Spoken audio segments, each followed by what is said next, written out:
Time பார்த்தீங்கன்னா கரெக்டாக 1 மணி ஆகுது காய்ஸ். எஸ்ஆர்எம்குள்ளே சுற்றிட்டு இருக்கோம். லைட்டிங் சூப்பராக இருந்துச்சுன்னு பார்க்க வந்தோம். ஆமாம், நான் காட்டுறேன் அந்த லைட்டிங்கெல்லாம். என்னோடய பழைய ஹாஸ்டல். அவ்வளோதான், அதுக்குள்ளே ஃபைனல் இயர் முடிக்க போகிறாங்க. பேகன் ஹாஸ்டல்.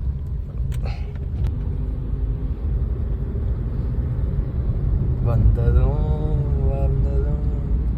மாமா ஏதோ கவிதை எழுதுதாரு. கண்ணொன்னை தெரிகிறது. 3 வருஷம் முடிஞ்சு போச்சு.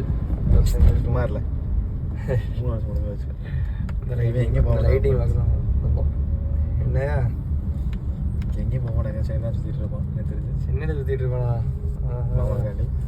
மாமாக்கா. ஓகே, முடிஞ்சிருச்சு.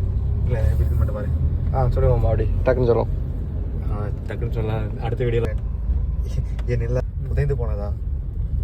என்ன பண்ணுறேன்? அது வீடியோ எடுத்தேன். ஓகே. அம்மா, உன் நிழல் கூட எனக்கு ஞாபகம் இல்லை. ஏலே சார். அம்மா, என் நிழலாக நீ இருந்தாய். தொட்டிலாகி உன் சேலை மனமும் நீ கொடுத்த முத்தத்தின் நிறமும் காய்ந்து போனது. உன் முகம் கூட எனக்கு இப்போது ஞாபகம் இல்லை. நீ பாலூட்டிய மார்பும் மண்ணில் புதைந்து போனதா? என் பசி தீர்க்க வேண்டாம் நீ. தூக்கம் வராமல் தவிக்கிறேன். உன் மடி வேண்டாம் எனக்கு. என் தலை கோர வேண்டும். வயது ஆன போதும் மனம் மட்டும் குழந்தாய் உன்னை தேடுது. என்ன வேண்டும் எனக்கு? உனக்கு மட்டும்தானே தெரியும். ஒரு முறையாவது பதில் சொல்லிவிட்டு போ.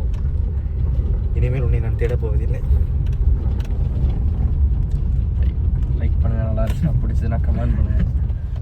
மாமாவுக்கு சப்போர்ட் பண்ணுங்க. என்ன மாமா? Okay, super. சப்போர்ட்டு. மாமா வந்து பெரிய கவிஞர். அப்போ இதுக்கு முன்னாடி யாரோ ஒரு கவிதை சொன்னார். கவிதை அது பேர் என்னது, ஒரு ஸ்டான்ஸாக சொன்னார். கிளி வளர்த்தேன்,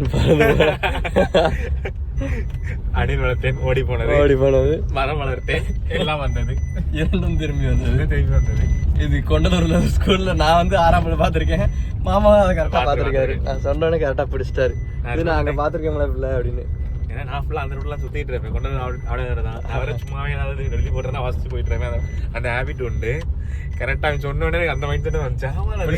எங்கேயோ பார்த்துருக்கேன், கொண்டலூர்ல எழுதி போட்டிருக்கேன். அதான் நானும் கரெக்டாக அதான் பார்த்தேன். ஒத்துக்கிட்டான் அவனும். இவனாவது கவிதை எடுத்தார் அது மண்டையே.